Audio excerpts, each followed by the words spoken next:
What is going on, everybody? Welcome to the Playmakers Pod. I'm your host, Isaac, along with my co host, Joseph. We're going to get started with some NBA action today. And the first game we're going to get into is the Suns versus the Hornets. Kevin Durant making his Phoenix Suns debut with a solid 23 points and a 14-point W as well. What do you think about KD's debut, and how do you think the Suns are going to perform moving forward? It was a pretty good debut for his first game, back from injury as well. He looked like KD. At least he didn't look hampered by his injury any longer. He was 10 for 15 from the field, pretty efficient, 50% from three, really efficient. He really didn't need to do much this game because they're playing, Devin Booker as well. Devin Booker had another outstanding game too, 37 points, 15 for 26 from the field. They're going to be one of the top duos for a while probably, as long as they're together in Phoenix. Chris Paul had a pretty bad stat line, 2 points, 1 for 8 from the field. He had 11 assists. He's still one of the best playmakers in the NBA. Aiden, 16, 15. He had a 16 and 16 game. It's pretty good for Aiden. He even had 5 assists. It's pretty decent. Yeah, I really like the Suns as one of my contenders in the West. But to me, even if it takes time for them to gel, like if it takes the rest of the season for them to gel, I think they're all right because KD's under contract, so they'll still have him for next year. That's what's good about this trade is that even if they don't gel together this year, they can make some changes in the offseason to their roster. Maybe they want to get rid of Chris Paul. Maybe he's not. They want to try to move off from his contract and bring in some solid role players. They can do that if it doesn't work out this year. They still have KD under contract for a while since KD signed that extension back when he was in Brooklyn. So even if it doesn't work out this year, I really like them in future years because they still got KD under contract. Devin Booker and DeAndre Ayton are both under contract as well. They're both very young still. They're probably still going to improve a little bit. Well, Devin Booker is probably already in his prime right now, but Aiden can still improve somewhat on the offensive side of the ball. But yeah, I really like the Suns as some of the top. I really like the Suns as really good final contenders this year. They have a really good roster. Their bench is the only thing I'm really worried about on this roster. They got TJ Warren in that trade. He should be solid. He didn't really do much this game, but he should still be solid. Damian Lee is pretty solid. He was on the Warriors last year. He's a nice role player for them when they won the championships. They had some experience. Cameron Payne can bring you some. He can bring you something off the bench. Yeah, but pretty much after that, Torrey Craig as well. Torrey Craig is a good defender. Not really that good. Josh Okogie is actually a really good defender as well. Even when he was I really liked him when he was in Minnesota. Then he kind of fell off for a few years in between. But this year he's been really nice. Some games he stepped up. He's got like 20 points some of the games, 25 points some games. I think he's a pretty good defender. So yeah, I really like this roster. And for the Hornets, we already talked about the Hornets the other day. Really not much to talk about. Pretty shitty team. Kelly Oubre, he had 26 points, but he took 24 shots. So it took him. He basically shot as many times as the points he scored. So it's pretty bad when you do that.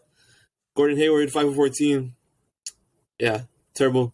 Terry Rozier, 7 for 18. These guys have points, but they're all inefficient. Yeah, nobody really had a good night on the Hornets. Yeah, but no, that doesn't surprise anybody, though. They're one of the worst teams in the NBA. So, yeah, those are mainly my thoughts about this game. Yeah, you could clearly see it's two teams going in two totally different directions. The Hornets are in the Wembanyama sweepstakes, and Phoenix is trying to compete for a championship. And like you said, too, they do have their core pieces locked down for the foreseeable future. I think you brought it up. If they want to move Chris Paul, that could be a good move for them. I really do think that they should and try to move off of Chris Paul and then bring in some more depth. Devin Booker had an outstanding game last night. Like you said, KD didn't need to do everything in his return back. And that's what makes this duo pretty good moving forward, is that you got two guys who can shoot the lights off whenever they want. So it's pretty dangerous when you see for like the rest of the Western Conference. The West they got some high scoring teams out there. It's going to be very, very challenging to keep up with Devin Booker and KD when they're both on their game. So it was a good move for the Suns. They're going to be a problem in the West, like you said. Probably one of the top teams for sure. Between them and Denver, probably top 2 right now. I know I said some stuff about KD and a few episodes back, it was no disrespect to KD. I'm just saying that there's better players right now. But this is going to be a good team moving forward. I don't really like the Suns, so it kind of hurts for me to say it. But we'll see how it turns out in the playoffs, man. I'm excited to see what happens out there in the West. Yeah, it's gonna be pretty exciting. It's wide open right now. It really is wide open. There's so many good teams out there. All right, then. Next game. Yeah. Okay, we'll go on to the next game. Yeah. We're going to talk about Boston and Cleveland. Yeah. Yeah, this game was pretty good game. It was probably the game of the night to me. It was really Donovan Mitchell taking on Jason Tatum. They were both going at it. Mitchell had 44 points, 17 from 32 from the field. Didn't really shoot good from three, but from the rest of the field, he really was. He was the leading scorer for the Cavs. Unfortunately, they were on the losing side of things. Jason Tatum finally bounced back. He was struggling off. He started struggling after the first couple of games, returning from All-Star break against Philly, against New York.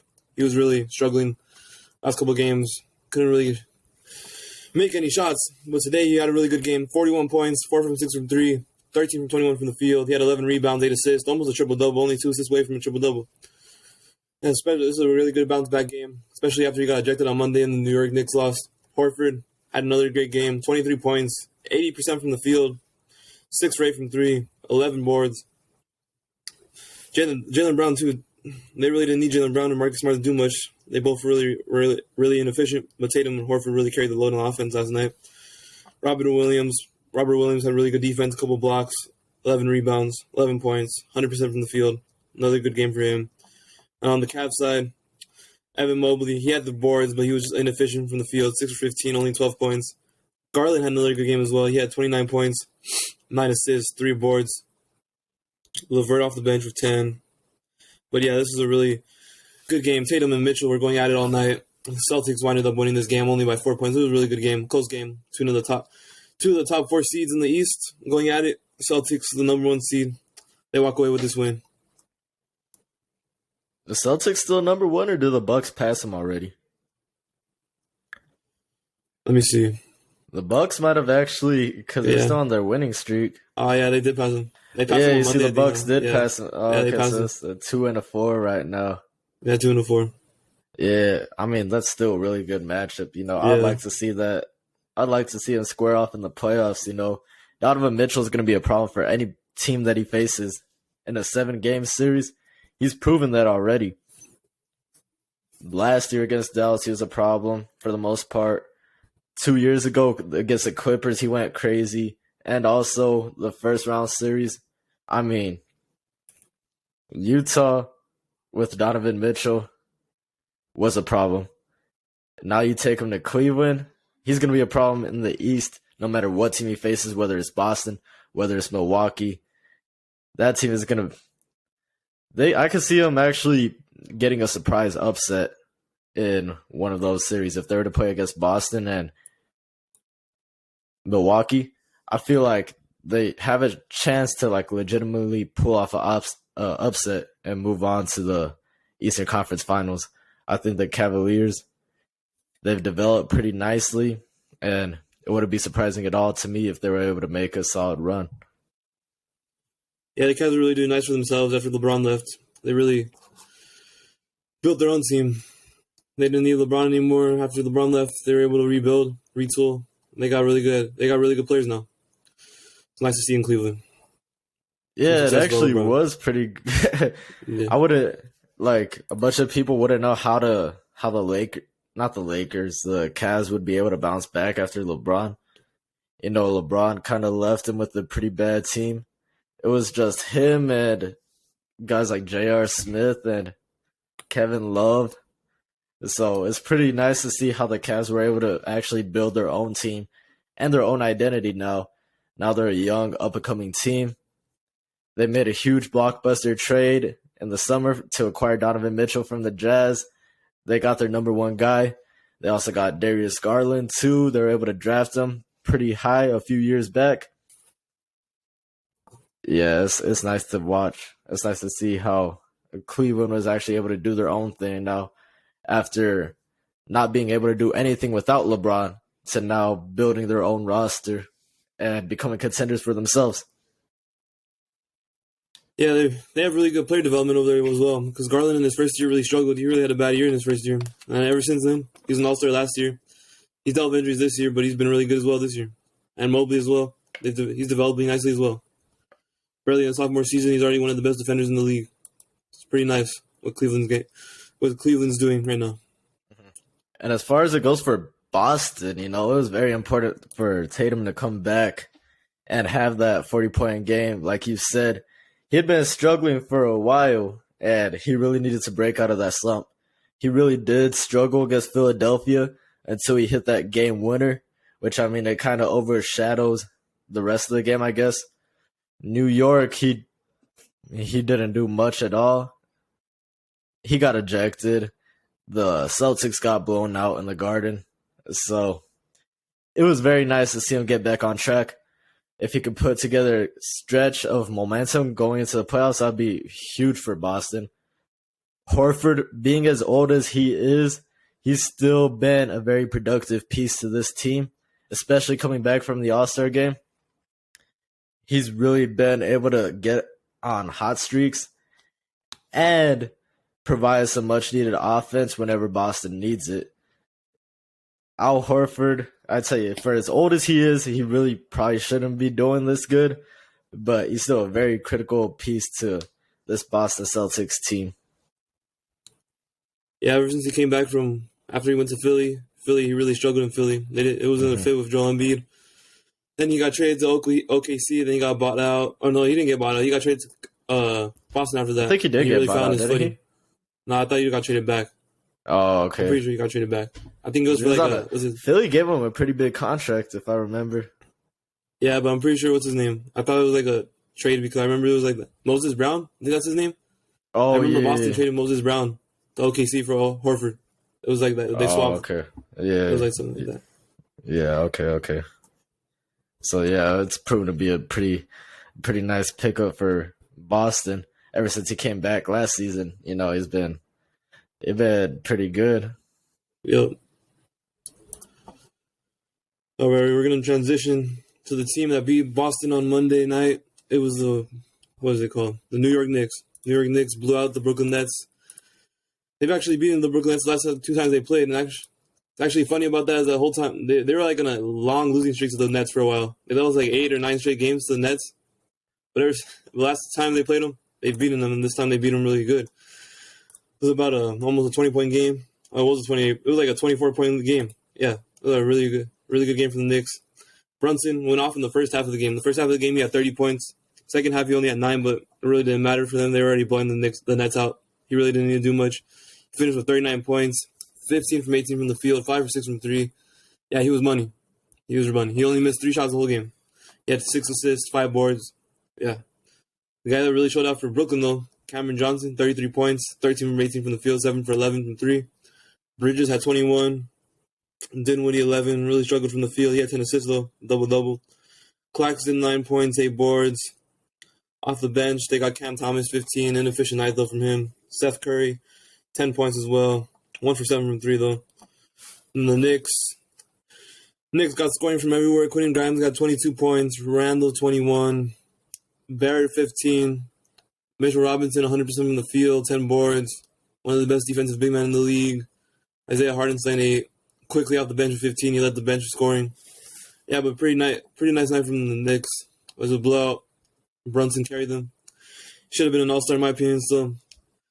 We have to move on from that topic though, because the Knicks, passed all-star game already. But Brunson has been one of the best point guards this year. Well, I don't even really. Is he a point guard or a shooting guard? Because what I'm looking at right now, they have him listed as a shooting guard. Quentin Grimes is a point guard. Pretty confusing. But yeah, I saw that too. Yeah, I thought he went to New York to be the primary point guard. Is my opinion. In Dallas, he was always a shooting guard because Luka took over as a point. But whenever Luka went to the bench, Jalen Brunson was a point guard. All the games where, Luka wasn't playing and Jalen Brunson had to take over, he was usually the point guard. Yeah, we'll have to see if Quentin Grimes continues to take over as point guard, or that was just a one-game thing. But from what I thought, that I think Jalen Brunson was supposed to go to New York to be the primary point guard.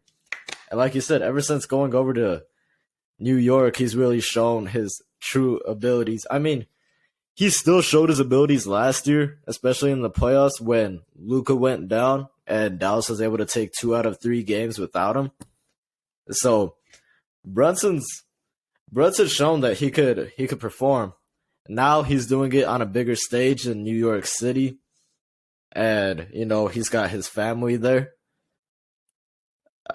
actually coaching him and giving him more opportunities. So I tell you, I miss seeing him in Dallas, but New York, I feel like, is the right spot for him. I like to see him flourish. I like to see him show his true talents in the Garden where he grew up at. He's going to do some big things there. Definitely an all-star snub for sure. Yeah. I agree with you on that. So let's see how things work out in the future. Yeah, I'm pretty sure Brunson's the primary. He's the guy who runs offense, so he's a point guard. Even if it has him listed as a shooting guard, I'm pretty sure he leads the team in assists. I'm pretty sure he's averaging the most assists out of everybody. Yeah, I'm pretty sure it's just they just had him marked up as a shooting guard last game. I think it was just a one-game thing or something. Yeah, like it was that. just a one-game thing. And for the Nets, Cameron Johnson and Mikal Bridges really getting a chance to really develop here. They're able to put up more shots than they were in Phoenix, because in Phoenix it was basically Devin Booker's team and also Chris Paul's team. Those guys were the main primary scorers and ball handlers. But now it was nice to see Mikal Bridges and Cameron Johnson really get a chance to develop and show their true potential here in Brooklyn. They're really the 2 stars now in Brooklyn after all the trades Brooklyn made. Mm-hmm. So yeah, it's pretty nice to see them. I'm pretty sure both of their numbers have gone up. Like Mikal Bridges was averaging like 16 in Phoenix, and the last couple of games with Brooklyn, the first couple of games, he's been averaging like 23. Same thing with Johnson. Johnson was averaging like 10 points a game with Phoenix, and now he's averaging 33. He's averaging 18 points a game. So it's pretty nice. Numbers are going up. But yeah, it was a blowout though. Knicks took this dub. See what happens for the Nets the rest of the season. Yeah, right. They've really shown out ever since that trade. Now that they finally have the option to be the top guy, the top scorers on their team, that'll have Devin Booker taking the bulk of the shots. I mean, they've been showing what they're capable of. If they could keep playing like this, then Brooklyn actually got a solid return for Kevin Durant. And they're young, too. Mikal Bridges is still one of the best two-way players in the game. He never missed a game on the Suns in, I'm pretty sure his entire career, dating all the way back to Villanova. So it could be a really good pickup for the Nets, especially after the fractured situation behind KD and Kyrie.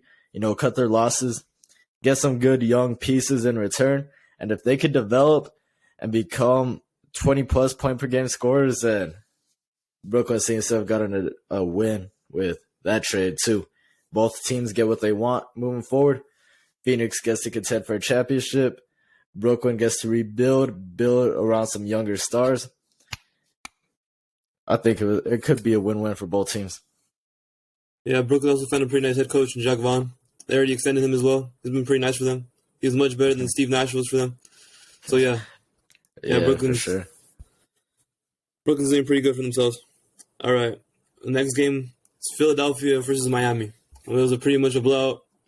It was a 23-point win for the 76ers. This was a nice bounce-back game because Philly they lost the last 2 games to Boston, and they lost to Miami on Monday night as well. Well, this is a pretty nice game because Embiid didn't play, and they got a nice dub. 23-point win against the Heat team, a fully healthy Heat team, too. They had Butler, they had Bam, and they had Hero all together.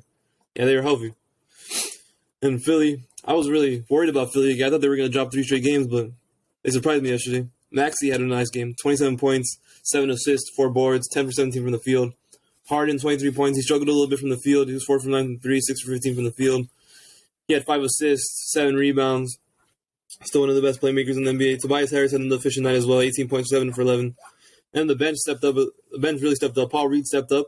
16 points, 7 for 10 without Embiid there. He really stepped up. Milton as well, 12 points off the bench. House, 6 points, yeah. And Miami, Jimmy Butler wasn't as aggressive as he was on Monday night. He only shot 8 shots. He made 6 of them, though, so he only missed 2. But he was really aggressive on Monday, and you didn't see that aggressiveness today. He had 16 points only. Bam, 20 points, pretty efficient. And the rest of the guys on this Heat's roster were really inefficient. Hero, 11 points out 4 for 15 shooting. Yeah, bad night for him. Gabe Vincent took 11 shots. He had more shots than Jimmy Butler. It's pretty nuts. Kevin Love was in the starting lineup. Yeah, Kevin Love wasn't providing any defense yesterday. That's why Paul Reed had 16 points. He was giving it to him in the paint yesterday. Kevin Love, that's one of the problems about acquiring Kevin Love from Miami. He's not going to provide any of the defense you need. Bam does, but Kevin Love, they can just go out, they can just target him the whole game if they wanted to. Off the bench, Max Struss, 5 for 11 from the field, 13 points. But yeah, pretty bad night for the Miami Heat. Pretty good night for Philly. They got a nice win without Embiid. So yeah, it was a pretty nice win. And today, the 76ers play a pretty good game against Dallas. Embiid's playing tonight. It should be a pretty good game. Harden and Embiid versus Luka and Kyrie. Four of the best players to play in this game. They face off tonight. Yeah, that one's going to be a good one for sure. We're not going to talk about that one right now. Well, at least not me, because I'm not going to let my bias show at all. But it was a very good game for Philadelphia, especially giving Embiid a chance to recover. No Embiid, they were still able to perform. Kevin Love being in the starting lineup does provide some defensive problems for Miami. He's going to be a fish. They're just going to target him the whole game. I don't know if I really like him being in the starting lineup right now. I feel like if they don't need to have him starting, they probably should just bring him off the bench, have him shoot a couple threes every here and there. He's a good floor spacer, but I don't think you want to rely on him being a starter at this point in his career. He's got some championship experience, which is good for any team, but he's not at the point where he needs to be starting right now. I don't really like that for Miami. They've definitely taken a step back since making the Eastern Conference Finals last season. And I honestly don't know how they could improve from here, really. They might have peaked out after that finals run against LeBron in the bubble. They made a Eastern Conference Finals last season, but they ended up falling short to Boston. I honestly don't see how Miami improves from here and how they finally finish a deal and get that championship. Yeah, it's starting to look like this team is probably going to, this core of Jimmy Butler, Hero, and Bam is probably not going to win a championship. It really is. They lost. Another big loss for them this offseason, though, was PJ Tucker, because PJ Tucker was really that guy that could play next to Bam, and he provided the defense and spacing. He's a much better player than Kevin Love is right now. That was a pretty bad loss for them. They lost their big man depth in this offseason. Dwayne Dedmon really regressed. They could still play Dwayne Dedmon some minutes last year, but this year he really regressed. And they just bought him out. He ended up going to Philly. And then PJ Tucker as well. He also ended up going to Philly as well. They really lost both of their big men from last year to Philly. But Dwayne Dedmon wasn't really good, so that wasn't that big of a loss this year. But it was really PJ Tucker. PJ Tucker was really the biggest loss for the Heat this summer. Or last summer. It was the biggest loss. Now they're really struggling. That's the only reason Kevin Love is playing right now. Starting minutes is because they're really struggling about another big man or another power forward at least. That's what PJ Tucker was for them. And they lost him. So it's pretty much tough. Yeah, that pretty was very tough for Miami. I mean, he was that guy. He was a big piece of that team last year, as well as that Milwaukee team that actually won the championship. So I tell you, losing PJ Tucker is it's really starting to come back at Miami right now. Yeah, they could really see the effects of it. Yeah, overall, it was a good night for Philadelphia. Pretty bad night for Miami. All right, the last game of the night that we really want to talk about was Chicago-Detroit. There's a few talking points I want to get about this game. It was Zach Levine's night. 41 points, 14 from 20 from the field, 6 from 9 from 3. He was amazing last night. DeRozan, 21 points, also were pretty good. Nikola Vucevic, 12-9 game. Pretty all right. Patrick Beverley was really good for the Bulls last night. The Bulls really needed a point guard, and they got him in the wild market. He's been pretty nice for them. He had 5 points last night, 10 assists, 10 rebounds, 4 steals. Pretty good night for Patrick Beverley. They're 3-1 since acquiring him, so it was a pretty good move. He's been a much better option than Kobe White was, and they had to find a new point guard because Lonzo Ball out for the season. And the other side of the night for the Pistons, Bogdanovic, 34 points. Bogdanovic has been pretty nice. Bogdanovic is probably going to get traded somewhere. I believe he should have gotten traded somewhere at the deadline. He's been pretty nice. He's still an efficient scorer. He's pretty old right now, but he's been a pretty efficient scorer for the Pistons. 34 points. He's been the leading scorer, I'm pretty sure, for the Pistons this year.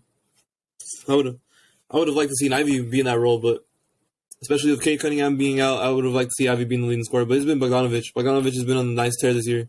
He's kind of having that Jeremy Grant type of season where Jeremy Grant was going off because there's really nobody else on this roster. That's what he's doing this year. Mm-hmm. He's been in that type of role. And then Jaden Ivey, 18 points, kind of a blunder at the end of the game. They had a chance to win the game. They really did. And then Jaden Ivey called a timeout that they didn't have. And it was a foul for excessive timeouts and then the turnover. The Bulls ball, game over. So, yeah, that's the story of the Pistons season, though. That's why they're so bad. They make stupid plays like that. Same way as the Rockets, same way as the Hornets. They're down there with the bottom of the league for a reason. So, yeah. Nice win for the Bulls. The Bulls have been pretty good in the All-Star break. After the All-Star break. Ever since the Quinn Beverly, it's been pretty nice. So, yeah. That's really all I have to talk about with this game. Yeah, Bogdanovic, it did prove to be a pretty solid pickup for the Pistons. I just don't like the fit for him, honestly. Like, I feel like he's more valuable going to a championship contender, especially at this point in his career. He performed last year, too, in the playoffs. Like, I remember that pretty clearly. And the Pistons, I don't know. It doesn't really make sense for both teams. Detroit, it's not like they were going to really do too much anyways. It probably makes more sense to let some of their younger guys get more of the responsibilities on the offensive end. But I'd say Bogdanovic has been performing for them very well. I'd say the fit just doesn't make sense. I agree with you. He probably should get traded in the offseason. I think it makes sense for both sides, really. The Pistons get to let some of their young guys show, and Bogdanovic gets to contend more. So that's that for me. Yeah, I think Detroit made that move at the beginning of the year, though, because I thought they were going to. It's because that Cade injury. I don't really think they would have been contenders, but it seemed like they were trying to be something like a play-in contender because they even made that trade for Alec Burks and Nerlens Noel. Noel's already bought out, but they made that trade to bring in some veteran pieces off the bench, and then they brought. Yeah, there's people trying to hype up the Pistons as a play-in contender, but Cade's injury really derailed any chances of that because they lost him early in the season. He only played like a couple of games, and then he was out for the year, basically. Yeah, they had Cade. Sadiq Bey was also supposed to take a big step up. He's not on the team anymore either. He was supposed to take a step up. He didn't. He really regressed pretty much from last year. You really don't want to see that from your young pieces. Yeah, that's crazy. So, yeah. Yeah, but yeah, he should have gone and traded. All right, let's transition to the NBA awards. We're going to predict some of the NBA awards for this season. First one we're going to predict is the Most Valuable Player award, named now after Michael Jordan. So yeah, my Most Valuable Player is going to be Nikola Jokic. I don't really think this is too big of a hot take. I'm pretty sure everybody has Nikola Jokic as their MVP, averaging a triple-double as a big man. Yeah, it's pretty insane. Yeah, I got Nikola Jokic as the MVP as well. You know, like you said, triple-double as a big man. The Nuggets are first in the West. You know, the West has been pretty tight the whole year. Everybody from like 2 to 7 right now is all in, like they could all flip-flop. They're all over the place right now. The one team that really stands out, though, from everybody else has been the Denver Nuggets. And a huge part of that has been the play of the Joker. You know, triple-double as a big man. I don't think we've ever seen a big man with the passing ability that he has. It's been crazy. This year he's been going off. I don't think there's any debate right here. It should be the Joker. It probably will be the Joker. MVP Nikola Jokic. Yeah, no debate about him right now. He's a clear-cut favorite to win it right now. So, yeah. And the next award, another clear-cut favorite, I'm pretty sure, is Paolo Banchero. He's been the best rookie this year. He really has no competition, basically, this year, other than probably, what's his name? Other than Benedict Mathurin from the Pacers. He's really the only other competition that Paolo Banchero's had. Chet Holmgren got down to injury at the beginning of the year. Not even in the beginning of the year, off-season. He was out for the season. Jabari Smith Jr. has been pretty disappointing. Game, wasn't it? We had a pickup game, yeah. Yeah, And Jabari that's Smith tough. has been pretty disappointing for the Rockets this year. So yeah, he's been delivering. He's averaging about. Fuck, I can't find the stats. Or you can talk about it. You can talk about it for a little bit. Who's your pick? It's probably Yeah, the it's same. Paulo Banchero. Yeah, it's Paulo Banchero. Number one pick for a reason. I remember on draft night, it actually was a bit of a surprise to me to see Paulo go number one. I thought for sure it was probably going to be Jabari Smith. I mean, he was the odds-on favorite leading up to the draft. The day of the draft, Orlando just pulled out a trick like out of nowhere and rolled out with Paulo Banchero number one. And it's proving to work out pretty nice for them, honestly. You know, I thought Banchero was going to end up a Rocket and Smith was going to be on the Orlando Magic. But I guess the Magic knew something that everybody else didn't know going into the draft, and it seems like they made the right pick. He's going to be a key piece for the Orlando Magic's development moving forward, and right now, Rookie of the Year, hands down. Yeah, he's the face of the franchise for the Magic right now. Only thing I would want him to work on is probably his three point shot. Yeah, that's the only thing I would want him to work on. He's shooting 27% from three this year. But yeah, that wasn't really a part of his game, even in college, so he just might never get that shot. He's more of he's the guy that's going to kill you in the mid-range and in the paint. But yeah, he's been the face of this franchise already this season. So yeah. Yeah, quick question before we move on. How do you feel knowing that he's not a Rocket? That you thought, like, the whole time leading up to the draft, Jabari Smith was going to be a Magic and Paulo was likely going to the Rockets. Are you disappointed by that at all, or you still got the Rockets faith really in Jabari? couldn't do anything about it anyways. The Magic were picking in front of them, so it really, unless the Rockets were gonna trade up or something, yeah, it's pretty much. You're not too mad about it. Nah, I wanted Jabari Smith. I still think he has a chance to be a good. He's been a good defender this year. He just needs to get more efficient shots up. Yeah, I'm not really too mad about it though, because I'm pretty much. I'm fine with the prospects in this year's draft because we probably would have had to trade our first round pick this year, and I think I would rather have I don't know. I just think if we can get Scoot Henderson and Victor Wembanyama, I would rather, to be honest, I think those two guys are going to be like perennial all-stars. Those guys might be better than Paulo. Those guys might have been picked ahead of Paulo last year. That's how good those guys are. So Probably. I think it's better to have a chance at those guys. For me. Okay, yeah. That makes sense. That makes sense. All right, we're going to go on to the sixth man of the year. In my opinion, it's been Malcolm Brogdon all year. He's been one of the key pieces of the best team in the Eastern Conference. Well, at least until Milwaukee passed them just recently.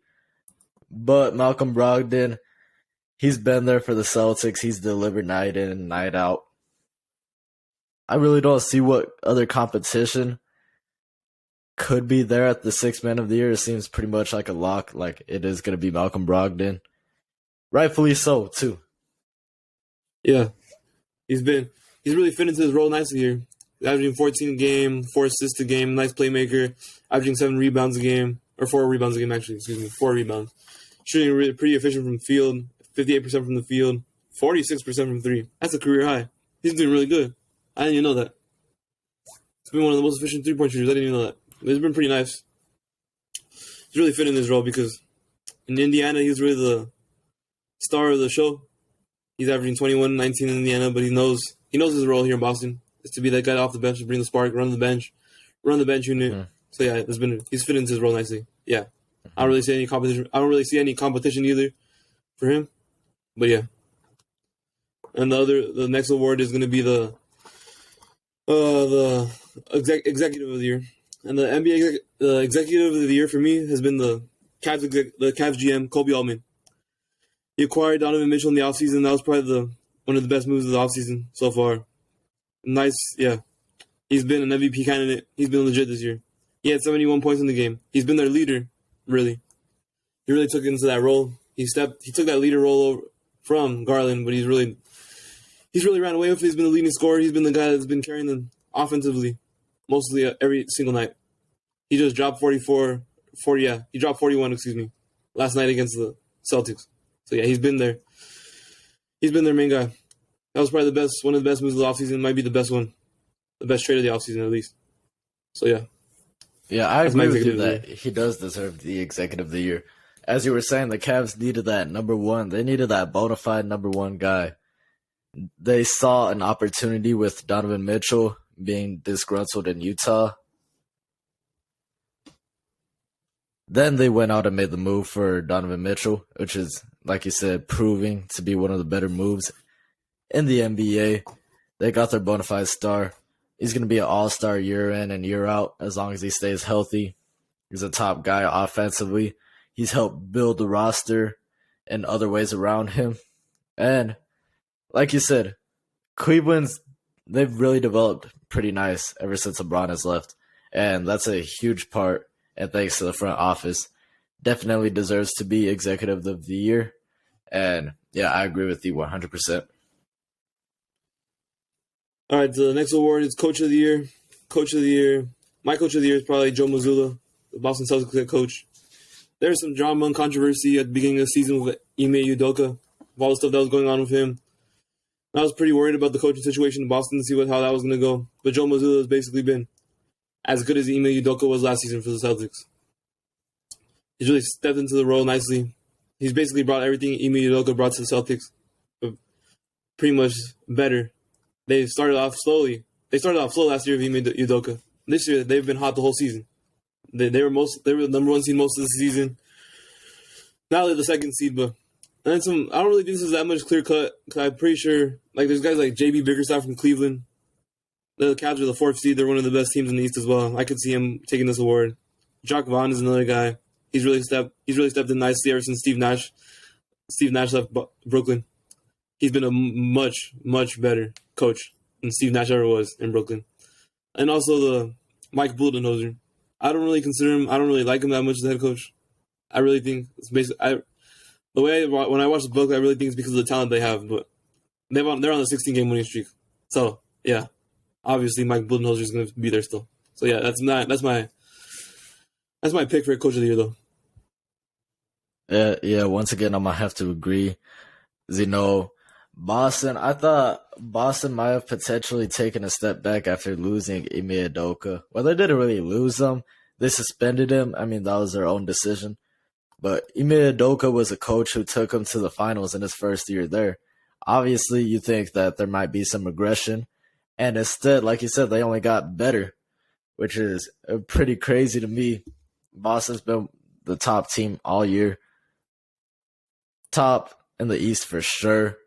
Now Milwaukee's kind of caught up to them. Like you said, I don't think Mike Budenholzer is really the main reason why Milwaukee is as good as they are.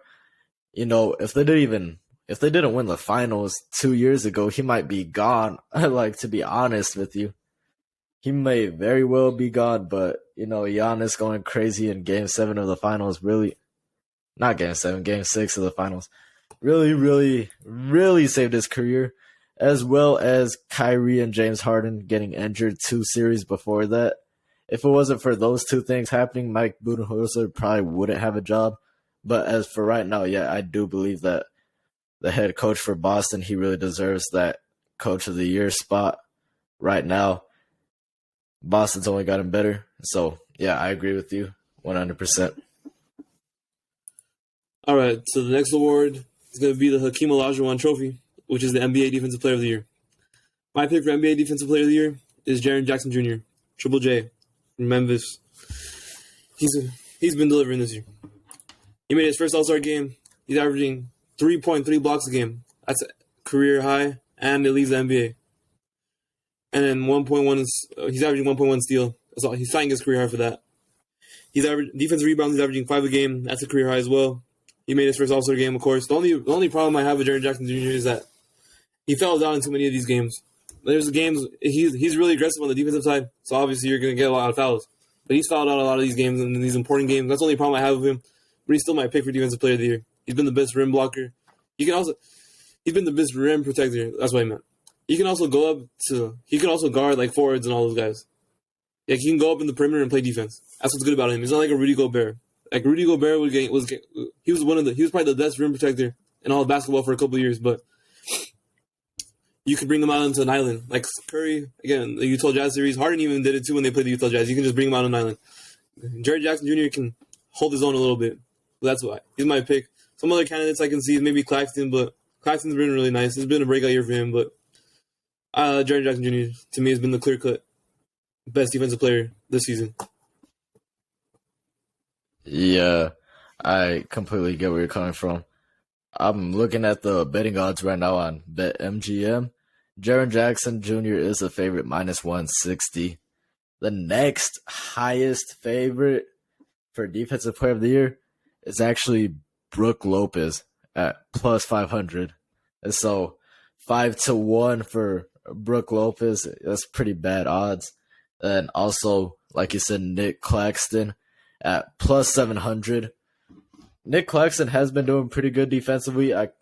It's got to be Jaren Jackson, though, this year. As the sportsbook say, he's a favorite right now, minus 160. More than likely going to win the award, barring some injury. Like you said, he's versatile. He's been an elite rim protector.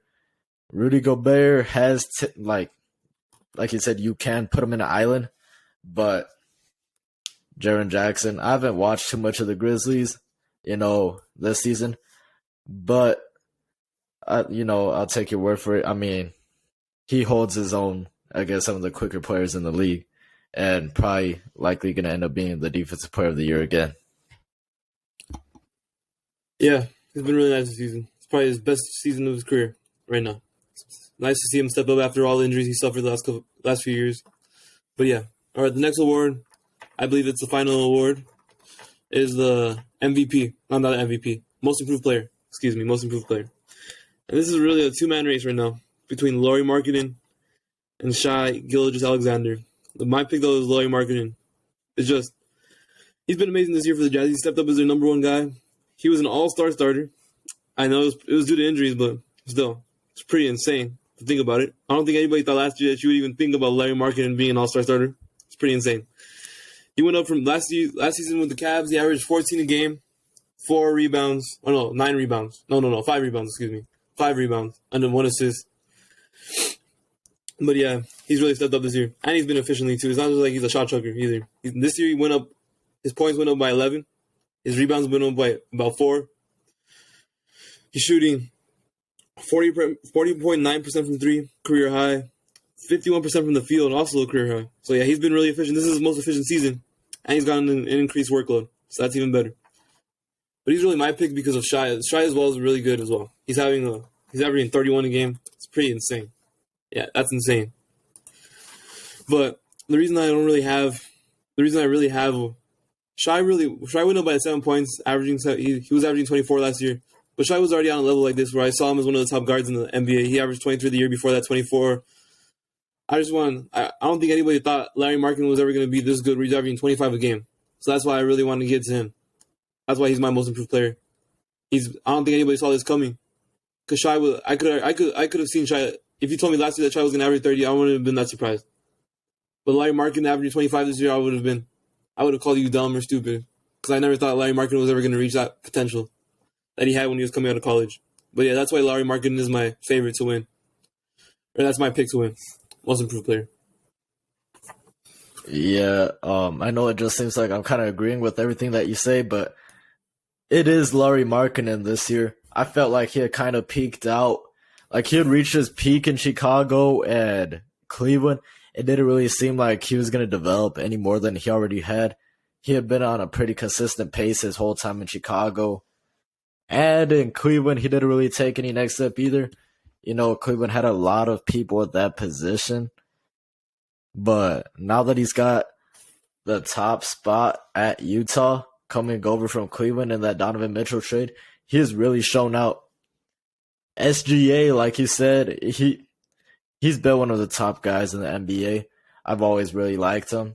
I feel like and I tell you, you've seen SGA improve, especially ever since coming over from the Clippers into OKC and taking over, becoming the face of that team. SGA, I mean, it's not a surprise that he's performing the way that he is. Lauri Markkanen, going from where he was in Cleveland to an all-star starter, I'd say just let that sink in. He's starting the All-Star game, and the likes of the Joker, Luka, LeBron, Giannis, he was in the same breath as those guys.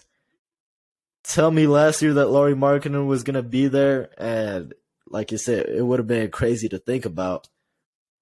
All-Star starter isn't something that's taken lightly.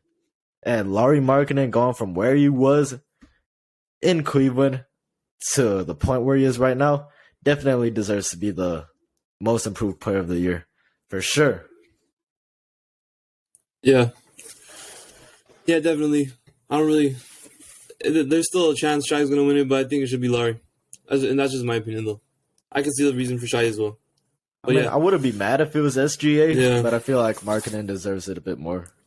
Yeah, I believe he deserves it more, to me. Yeah. All right. The next NBA topic. We're done with the NBA awards. Next NBA topic, we're going to talk about some of the stuff Ja Morant's been up to the last few years. So there's a report that came out by Bleacher Report yesterday. Said that Ja Morant was accused of punching a 17-year-old boy 12 or 13 times and flashing a gun at him during a pickup basketball game last summer.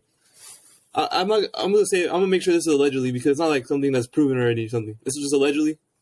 But Ja Morant can't be doing this type of stuff. He's making too much money and all that stuff. He's making more money than than some people are ever gonna see in their lifetime. And you can't just be doing some dumb stuff like this. You need to get away from those type of people that are leading you to do this. Because you can't be doing this when you're in the NBA. You're supposed to be like a role model for young people. Especially he's supposed to be a face of the franchise. You can't have him doing stuff like this. But yeah, what are your thoughts about this? He represents the entire organization. When you think of the Grizzlies right now, you think of Ja Morant.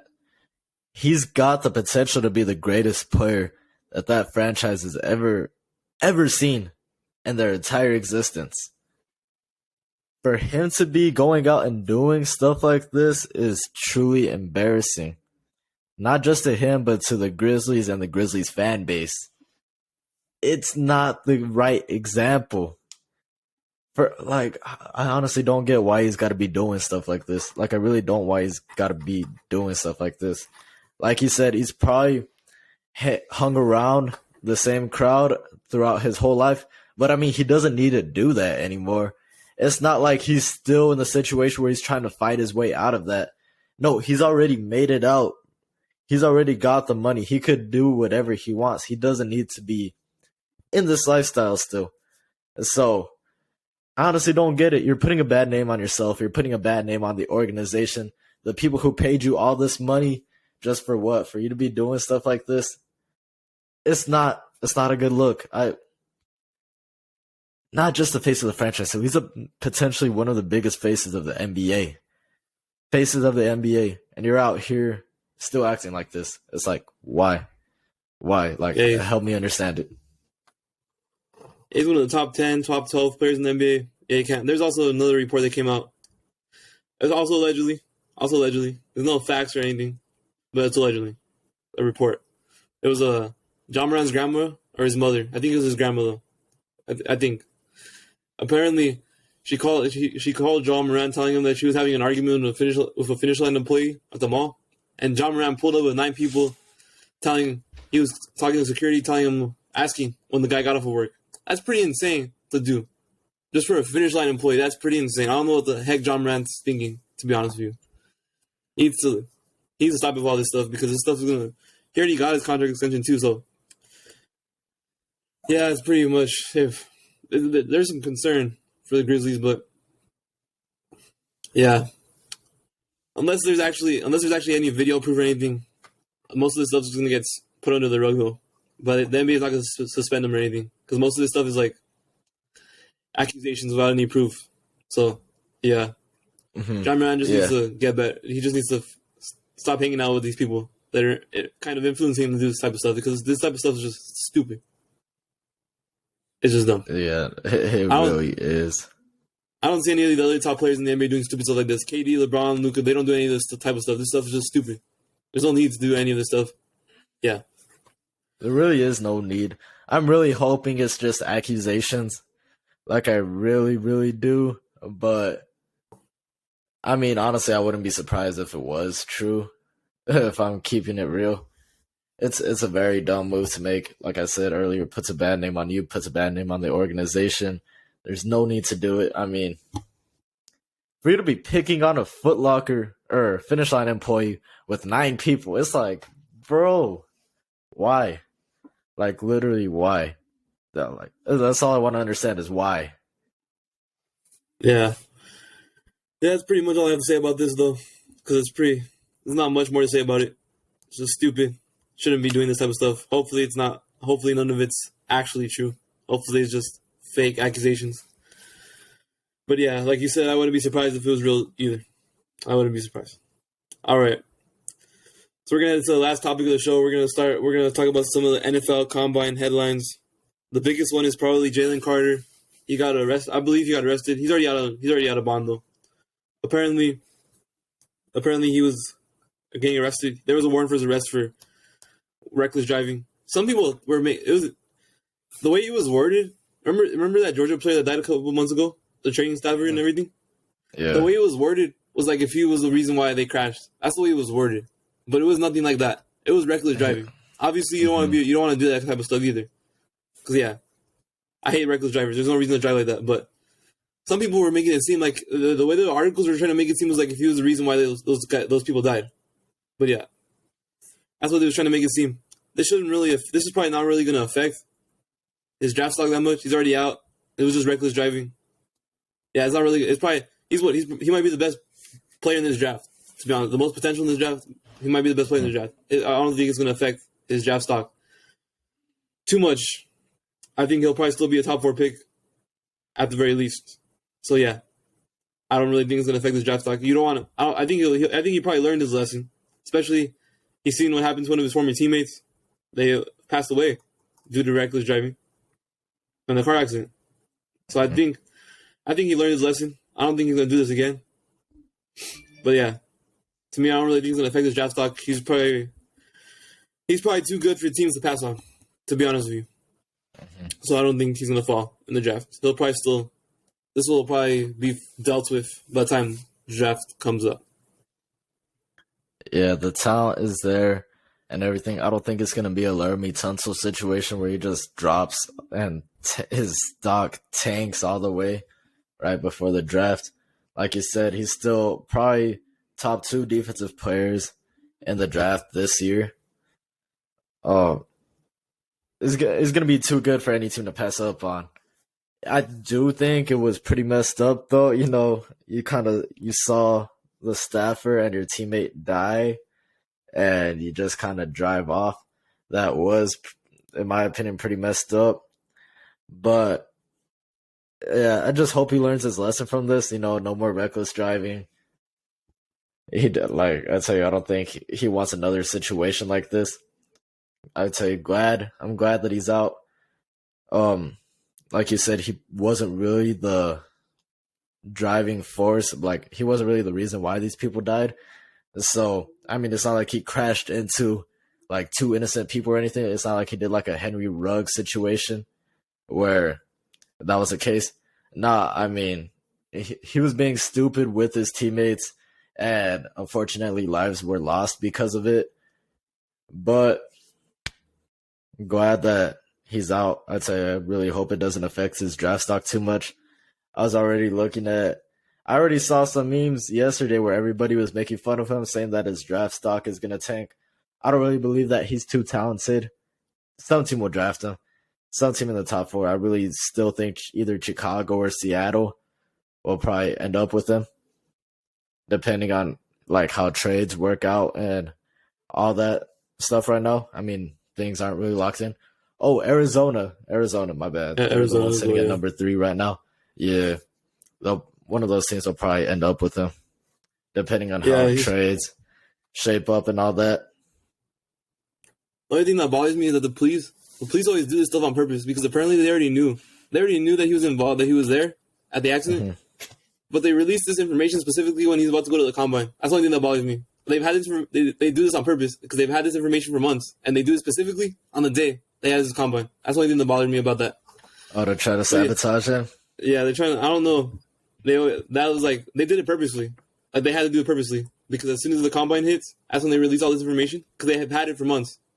Because this accident happened in December, they already knew he was there, and they've had it for months, but they decided to specifically do it when he's there for the combine. So yeah, that's something that bothered me. I think he'll learn his lesson. I don't think he's gonna do it again, especially after what happened to his teammates. Yeah, it was just a bad situation all around. But yeah, I don't really think it's gonna affect his draft stock. We're gonna talk about another thing. Talk shows there's like ESPN talk shows literally having whole segments about Bryce Young's hype. That's pretty crazy to me. Just talking about another man's hype, but it's just pretty insane. I think people are overblowing this situation because they're talking about how he's gonna be injury prone and fragile. I'm gonna let you know. Andrew Luck, remember Andrew Luck? He was like the prototypical quarterback. He was tall and everything. He was injured mostly. Like he would get injured a lot because he would take hits and all that stuff. And he was big and all that. So I really think it matters that much how big you are because you saw what happened to Andrew Luck. That's why he had to retire because of all the concussions he had, all the injuries he took. I think it's kind of overblown because if he has the talents, if you're expecting him to be one of the best quarterbacks already, I've seen Daniel Jeremiah and Todd McShay say that he has Patrick Mahomes level kind of talent. So if he has that type of talent, I don't really think height is really going to be the biggest concern. If you really think he's that good, you can't just heights really shouldn't be that big of a concern to me. Because, yeah, that's my opinion. What are your thoughts about this? Yeah, I just kind of think that they see Kyler Murray running around, and you know how Kyler Murray gets injured like every year. I'm pretty sure that's what they assume with Bryce Young. I feel like if you could put the right protection in front of him, though, I mean, he's already used to dealing with bigger linemen.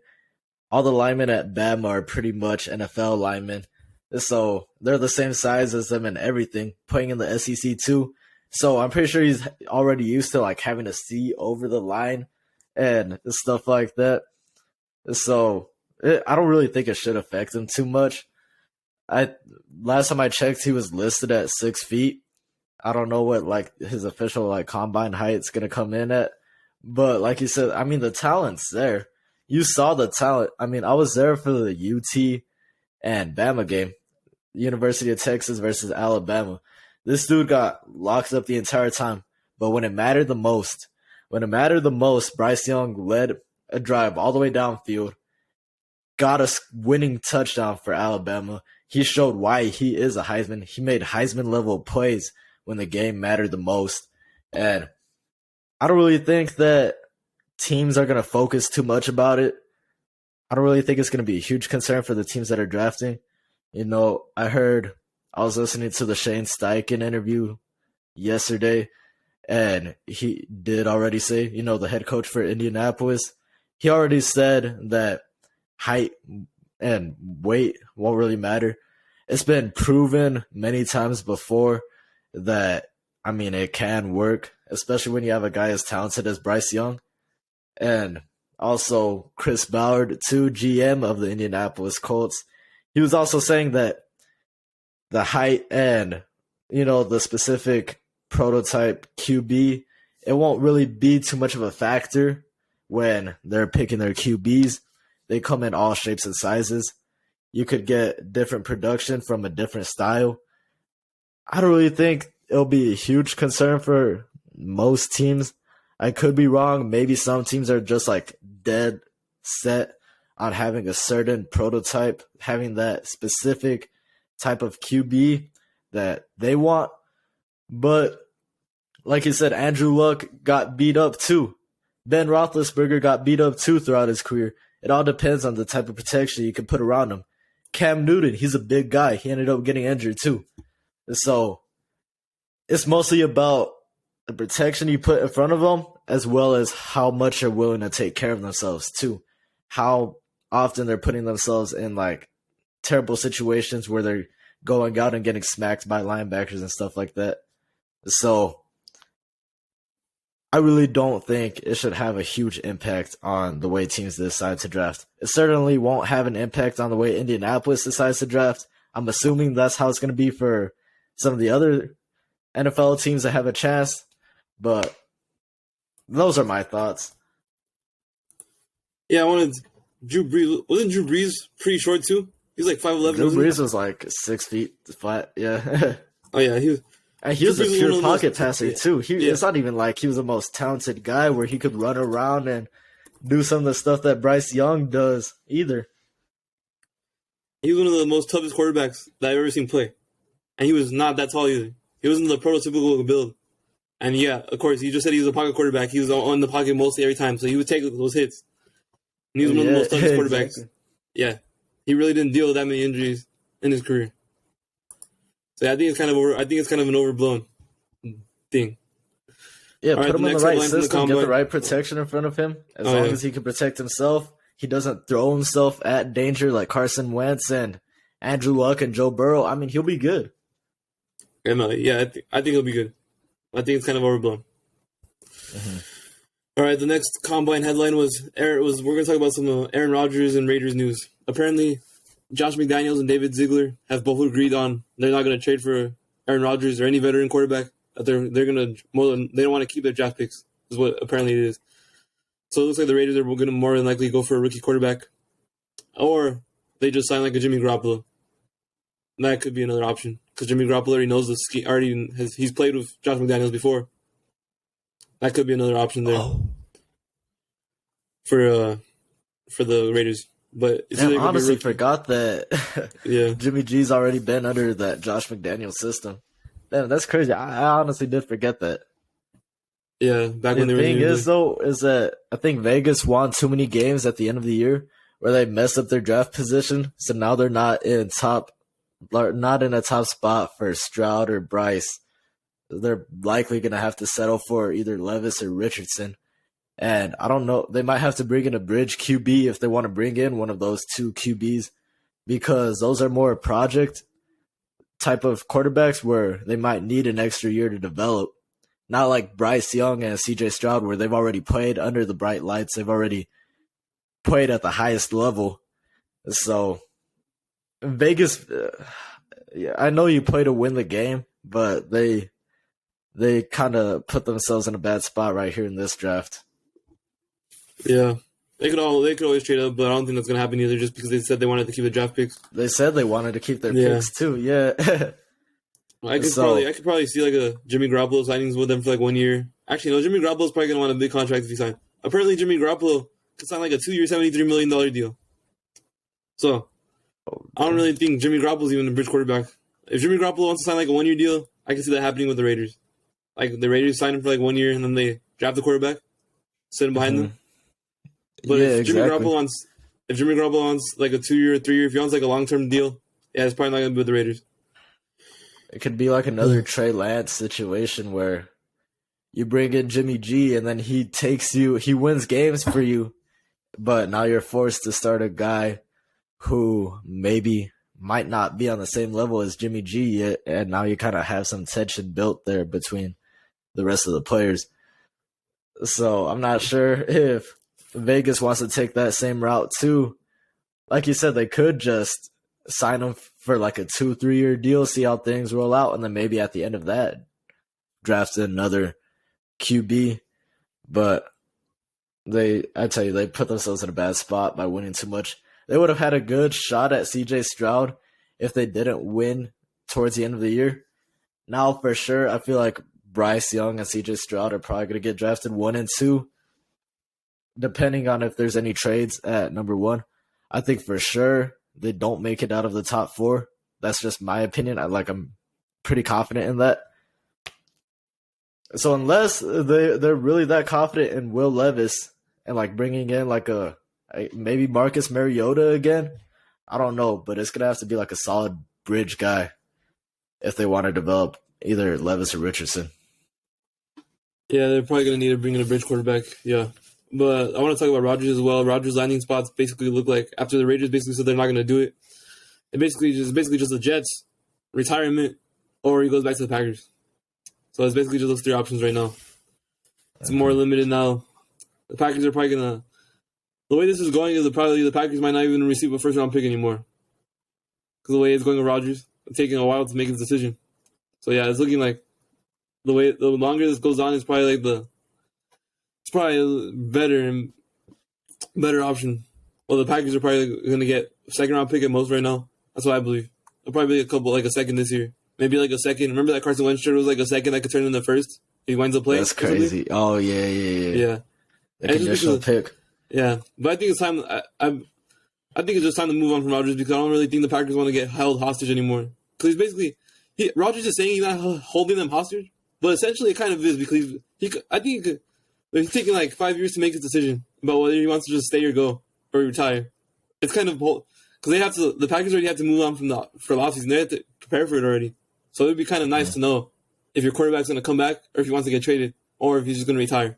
It would be kind of nice to know already because free agency starts like in about a week, another week or so starts. So it's pretty much, yeah. He says he's not holding them hostage, but essentially it's another year where they're getting held hostage by Rodgers. It's been like this the last few years though. Last year was the same thing. It really started 2 years ago, and ever since then it's basically been the same thing. So those are basically the three options. Too is that you got Jordan Love too. It's not like you don't have a succession plan in place. You already have Jordan Love. You don't need to hold on to Rodgers for as long as they've been holding on to him for. That's the thing that really confuses me about what the Packers are doing. I mean, Jordan Love's already about to enter, the 4th or 5th year of his contract? And he's only started, one game? Yeah, I believe so. I think it was that Chiefs game. Yeah, I feel like they gotta let Jordan Love eventually take the reins. You drafted him for a reason.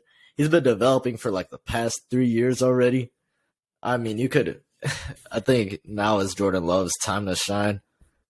The Packers, I don't think they need to be, like you said, held hostage by Aaron Rodgers.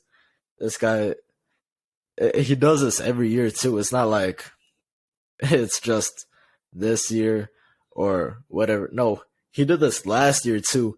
He signed a big extension with the team. And he's still doing it again too. He signed a 4-year deal last year, which pretty much said, like, hey, I'm committed to this team. I want to be here. I want to stay in Green Bay. I want to finish my career out in Green Bay. And here we are again in the same spot next year. I like Aaron Rodgers. I like him as a player. I like him as a person. But, goddamn, I think it's time for the Packers to move on.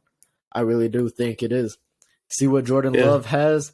If it doesn't work out with him, I mean, did they pick up his 5th-year option? No, I don't think they did.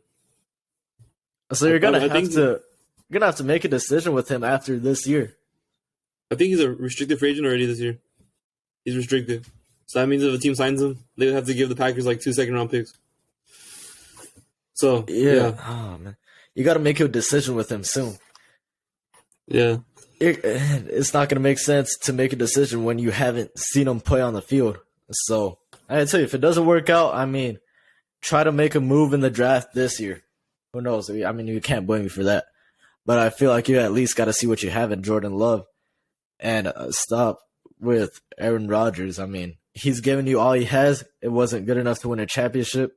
The team took a step back this year, especially after losing Devontae Adams. I don't really see how they improve from here. I feel like it's just best to trade Aaron Rodgers to wherever he wants to go. More than likely, I feel like it would be the Jets. There's not really too many other options for him now. Especially, he would have had more options last year, but he decided to come back. That's his fault. Now he's pretty much either locked into the Jets or retirement. I think for the Packers, though, the best move for them is to move on and let Jordan Love take the reins. Yeah, it's pretty much, it's better just to move on already. I'm pretty sure Packers fans are mostly tired of Rodgers. They're tired of his stuff too, like his shit that he does every year. He doesn't know if he's gonna play or if he's gonna come back or he wants to go to another team. I see Packers fans are basically done with him. He went on a whole darkness retreat. Yeah, he went in a whole darkness retreat. I mean, like, what else could you do? Yeah, this is their best chance to move on from him too, especially after they had like a mediocre year. See, the last 2 years, I can understand why it was tough to move on from him because he was the MVP of the league for 2 straight years. So it's pretty hard to move. It's pretty hard just to say, oh yeah, we're just gonna move on from the MVP of the league. So yeah, it's pretty hard to say that. But this year, I think it's pretty easy for them to move on from him. He didn't have his best year. He was still good. He didn't have his best year, and then the Packers were pretty mediocre. They were 8-9 or 9-8, one of those two. So yeah, it's pretty much. Yeah, it's time to move on. I think it's time to move on. Even if he just retires, even if he chooses to retire, it's time to move on.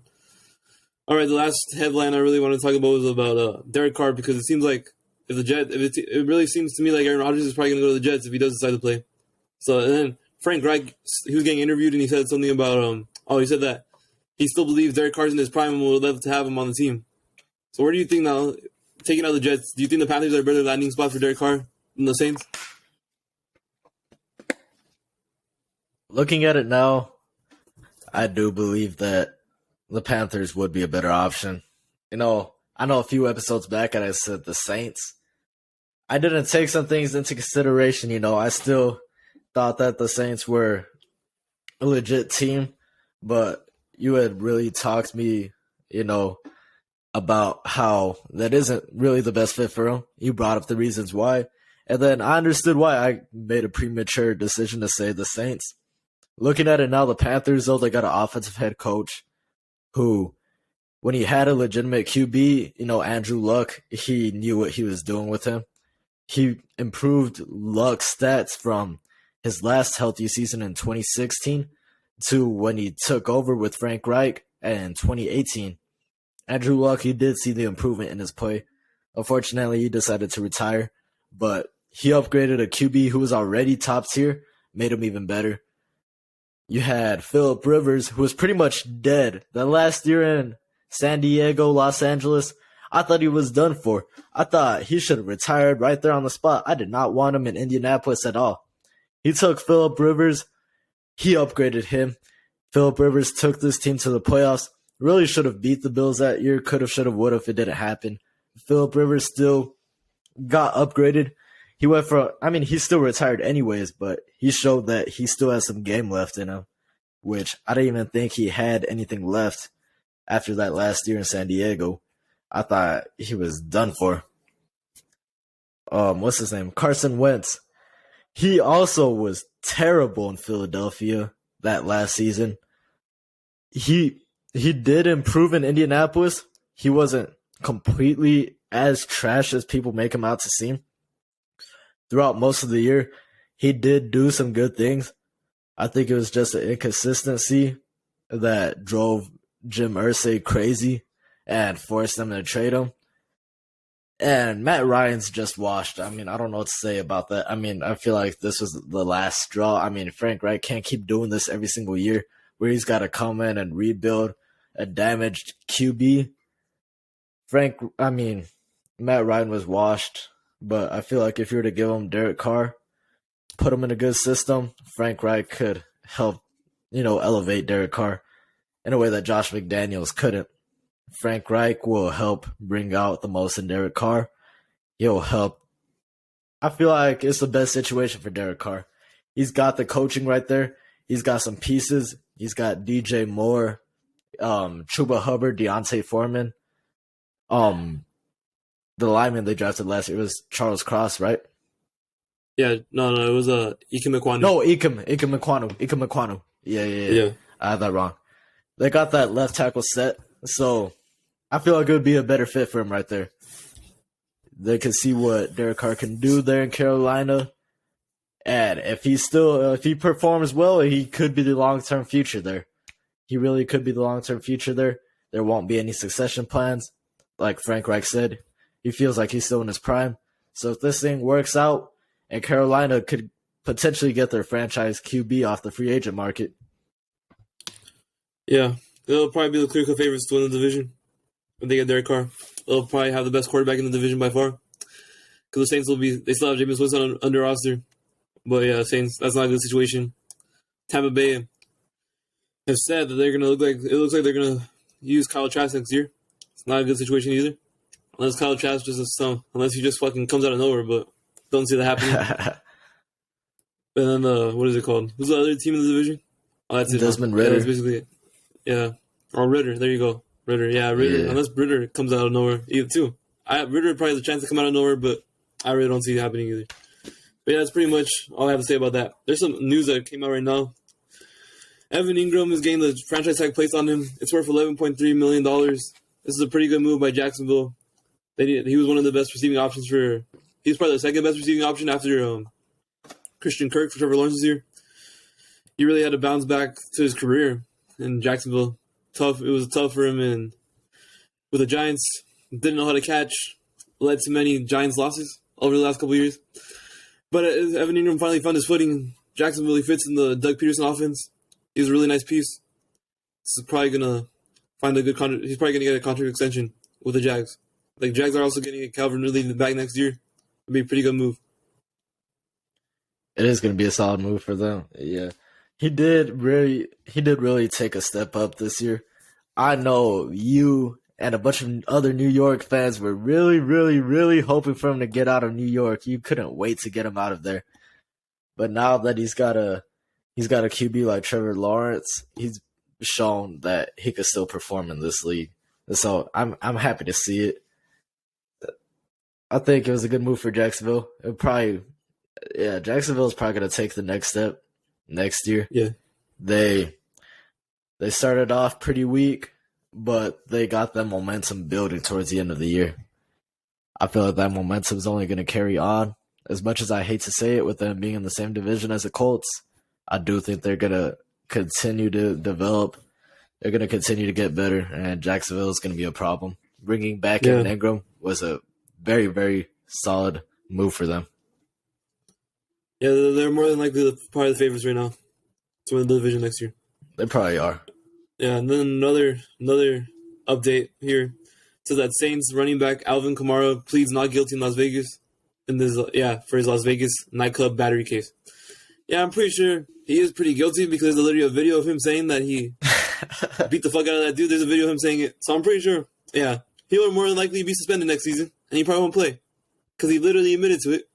Yeah, I'm pretty sure he did it. Like, I'm not gonna say anything, but he already admitted to it. And yeah, I'm pretty sure he did. So he's probably suspended for next season. That's probably I mean, at least he's not going to jail though. Yeah, it's probably the better. Actually, not that bad for the Saints, to be honest with you, because Saints could probably tank. If they don't get a quarterback this year, maybe they could tank for Caleb Williams because they're probably gonna need to do something like that because they don't have this year. They traded their first round pick for Chris Olave, so they don't have it this year. And they have a first round pick, but it's super late. It's from the Broncos and the Sean Payton trade. Oh yeah, but yeah, it's pretty tough situation there for New Orleans. And this is a rumor so that Baker Mayfield will more than likely get another chance to prove himself as a starting quarterback, maybe in 2023. I don't know where. Maybe in New Orleans, I guess. New Orleans still needs a quarterback, so I don't know. I don't know where Baker Mayfield will end. They could give him a shot. It could be another Drew Brees situation. They got a short white guy coming in. Yeah, I mean, maybe. Yeah, there's still some places he could probably go to. I feel like they really should have gone hard for Deshaun Watson last year. If they would have had Deshaun on that team and kept Alvin Kamara along with Chris Olave too, oh my God, the Saints! I think they really would have made a run in the NFC last year. But yeah, they probably wouldn't have had Chris Olave though. They traded for Deshaun Watson though. Oh yeah, you're right. They would have to deal with Michael Thomas for 2 games, and then that's it. Yeah. Either way, though, I still think if they would have had Deshaun, oh my God, that team would have been crazy. Yeah, at least they would have had something at quarterback long term, but now they don't. Yeah. They have to figure that situation out. They didn't expect themselves to be as bad as they were this year, and now they're missing a top 10 pick. Now the Eagles got top 10, I'm pretty sure. So it's a pretty big L for the Saints. They're keeping Dennis Allen too. I really don't like that. I really don't think Dennis Allen's a great coach. But all the good head coaches are gone now. I don't see why they would want to stick with Dennis Allen. I don't know. Maybe it might fire him after next year. But if they do suck, I mean, you're in the running for Caleb Williams, which wouldn't be too bad. He said he wanted to go to Miami, but I don't think Miami's going to be that bad to where they could draft Caleb Williams. He's probably going to be number 1. I feel more than likely. New Orleans would probably be a good fit for him. Yeah. There's another franchise tag that happened a few days ago, about 2 days ago. It was the Commanders are franchise tagging Deron Payne. This was worth around $18.9 million. That's another pretty good move. It's probably better to get a long-term extension because with the franchise tag, all the cap space gets like you take that 18.9 cap hit, you can't spread it out for a couple seasons. Like if you want to sign new players, you really can't spread it out. So yeah, this was another good move. I think he's pretty underrated, especially with that Commanders D line because the Commanders have so many good D linemen. Like they have Chase Young, Jonathan Allen, Deron Payne, Montez Sweat. But Deron Payne might be legitimately be the most efficient and best player out of all of them. And he's probably not that. People probably know Jonathan Allen, Chase Young more, even though Chase Young hasn't really played the last few seasons. But he's pretty underrated. Mm-hmm. He's probably going to get a contract extension as well.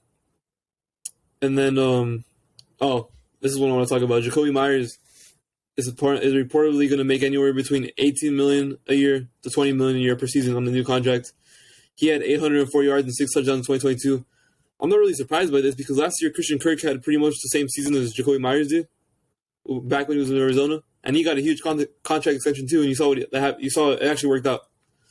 So I could see Jacoby Myers going to another team and it working out because the Patriots really were like a shitty offense last year. They were pretty shitty. Mm-hmm. And then wide receivers, a lot of teams need wide receivers. Like the Giants definitely need a wide receiver. The Ravens need a wide receiver. So I could see some team throwing the bag at Jacoby Myers. I could possibly see Jacoby Myers having a breakout season next year on a new offense. Possibly, yeah. When he said he might get a $18 million year, I was kind of surprised, but that's because, automatically in my head, I was thinking it was coming from New England. I don't think New England would probably throw out that type of contract to him. But, like you said, another team probably would. Jacoby Myers, I still think, is a pretty good wide receiver. He's a solid wide receiver for sure. He was a number 1 last year in New England, but they were running with Joe Judge and Matt Patricia as their offensive coordinators. So obviously that's not going to get the job done. Baltimore, I honestly don't see Baltimore committing to a wide receiver for that much money. They barely use their wide receivers. Actually, no. Now under offensive coordinator, maybe they might feel like they can make moves like this now, but I still don't see Baltimore doing it. There will be a team though that wants to bring him in for a high contract. You're risking it quite a bit, but I think it might play out well. Honestly, don't think he could be if you want to win a championship, I honestly don't think he should be your number 1 wide receiver. But, I guess that's what the draft is for, right? There's a bunch of young college receivers that are coming out now that you can develop and they could take over to be that number 1, and you don't got to pay them for a long time. Yeah. Yeah, the only real way I can see running like a receiver by committee is if you have Patrick Mahomes, because the Chiefs basically ran receiver by committee because they really didn't have any standout wide receiver. Like Juju. Yeah. I'm not I'm talking about the receiver. I'm not gonna talk about Travis Kelce because he's tight end. But the receiver core, it's pretty average. It's above average to average or below average because Sky Moore is below average. Tony is average. Juju is above average probably.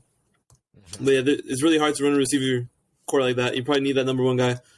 But yeah, Jacoby Myers will probably. This is what happens. This is probably the Christian Kirk effect.